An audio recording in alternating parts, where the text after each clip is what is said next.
Students যারা অস্ট্রেলিয়াতে higher এডুকেশনের জন্য যেতে চাচ্ছেন, আপনাদের জন্য দারুণ সুযোগ।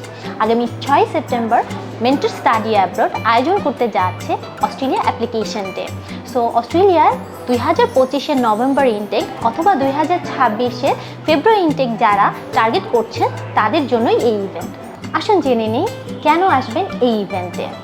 আপনার ইউনিভার্সিটি এবং প্রোগ্রাম সিলেকশনে হেল্প পেতে, অন দ্য স্পট অ্যাপ্লিকেশন করতে, স্কলারশিপের ব্যাপারে ইনফরমেশন পেতে, আমাদের এক্সপার্ট কাউন্সিলরদের গাইডলাইন্স পেতে এবং অস্ট্রেলিয়ার বিভিন্ন ইউনিভার্সিটির ব্যাপারে খুঁটিনাটি ইনফরমেশন পেতে। তাহলে দেরি না করে এখনই ক্যাপশনে দেওয়া লিঙ্কে ক্লিক করে রেজিস্ট্রেশন করে ফেলুন। আগামী 6 সেপ্টেম্বর মেন্টরস বনানী ব্রাঞ্চে দুপুর 2:30 থেকে সন্ধ্যা 6:30 পর্যন্ত আমরা থাকবো আপনার অপেক্ষায়। সো দেখা হবে।